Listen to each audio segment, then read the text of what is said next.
Good afternoon, everyone. Today we're replacing an alternator on a 2007 Chevy Equinox.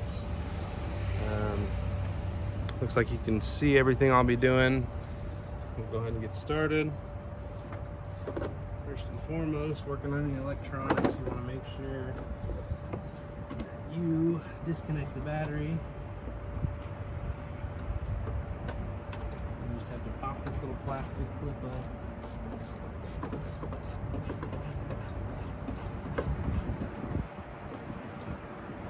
And you want to make sure that your cable is nowhere near the battery so it can't accidentally reconnect while you're working.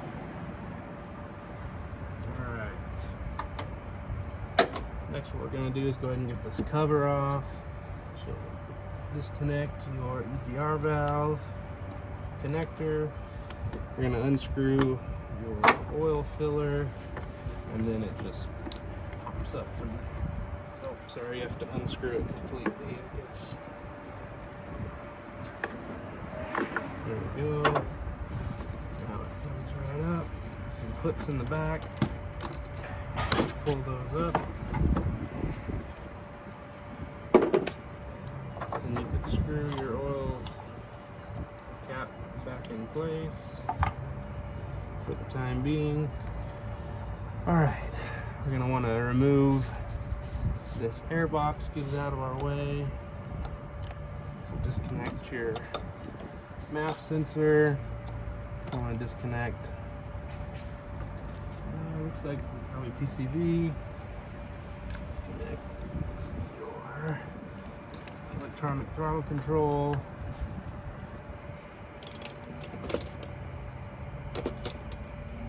And we've got some clamps here, of course. We'll disconnect one from the engine side and remove this entire airbox top half assembly. Alright. Next, you're just going to want to make a mental note of how the belt is routed, just so that when you go back to putting it back together, you remember how it went. Sometimes they'll have stickers on the car of how the belt's routed. Sometimes they don't, so you'll just want to be mindful of that. Alright, so I just used one of these long, skinny serpentine belt tools. It's much easier than trying to use a ratchet because it's not got very much clearance between the frame rail and the tensioner, and you'll just turn it counterclockwise. So now we'll go ahead and start removing things off the alternator itself. There's a clip on the back. Squeeze, wiggle, and pull. The nut on the back of the alternator is a 13. You'll need a shallow socket because these ignition coils will get in your way. Remove that, and then last thing to do are remove the 3 fasteners from the alternator. There's one long bolt up here and then 2 fasteners in the back. Remove that wire. Alright, so the 3 remaining fasteners, I believe, are all 15s. This front one for sure is.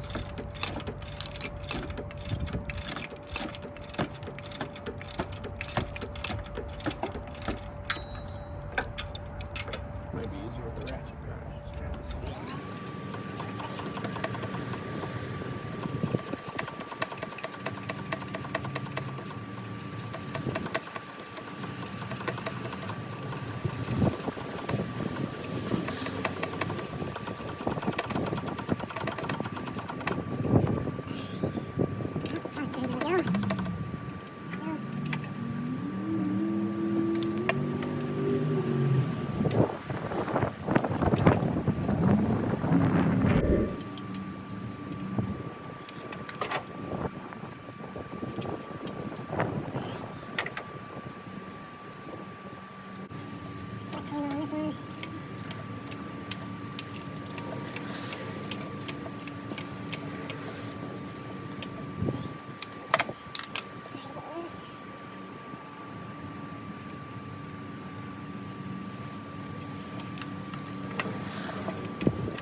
At this point, she should be free.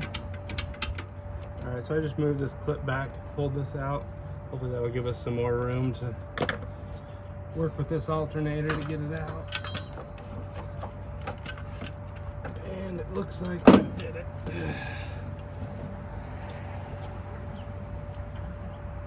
Alright, you just want to make sure that your parts are identical. So you want to make sure that the fasteners go in the same spots. You want to make sure the plugs are identical, placement of the terminals are good. And then you put the new one in, reverse of removal.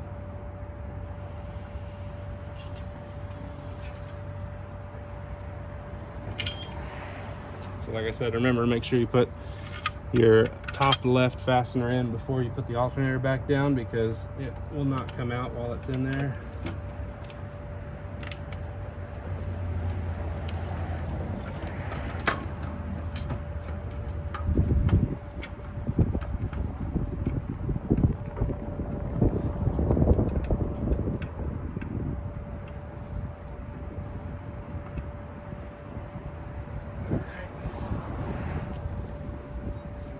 Get all your fasteners started before you tighten any of them down.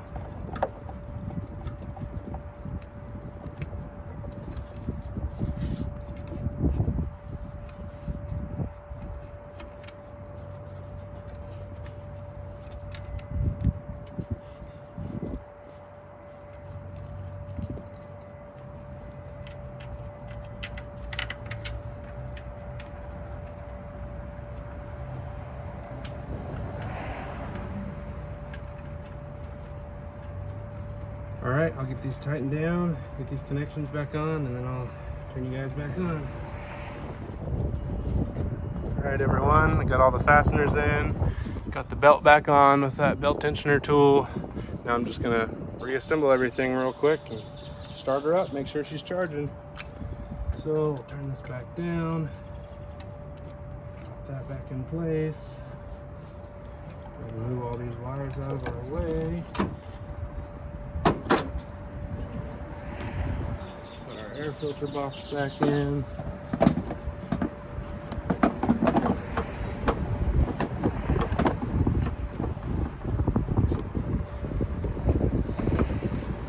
Why these are always such a struggle to get lined up.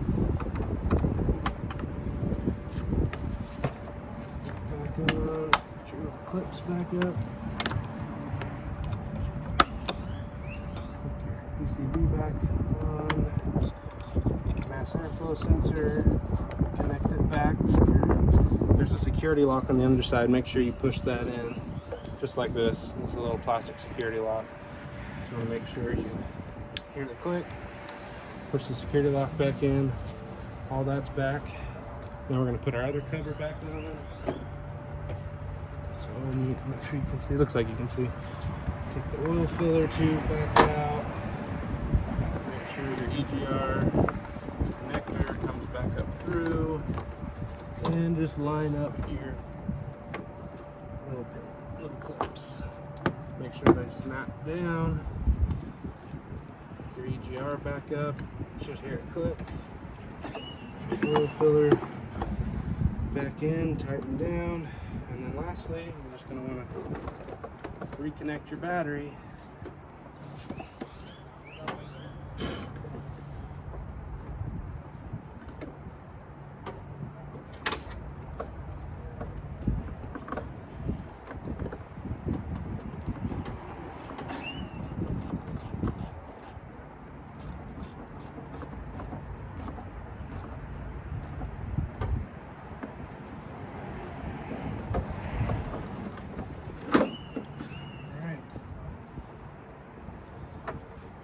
And with that, you should be good to start it. Double check your belt routing, make sure it is on all the pulleys correctly and that they're in the ribs of each of the pulley. Make sure all your connections are back tight. And you should be good to go. I'm gonna start it up.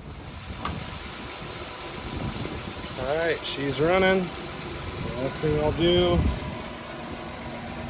let's see, last thing I do after I get it running Make sure she's putting out the correct voltage. She's at 14.4. You want to look for charging voltage of anywhere from 13.5 to 15 volts. Sometimes this will be a little lower at idle. You'll want to apply a load and raise the RPM. It should be, like I said, anywhere from 13.5 to 15 volts. She's charging, so this one's good to go. Get this customer back on the road. Hope you guys enjoyed. Hope it helped someone. Please leave a comment, like, let me know what I can do better. You guys have a great day.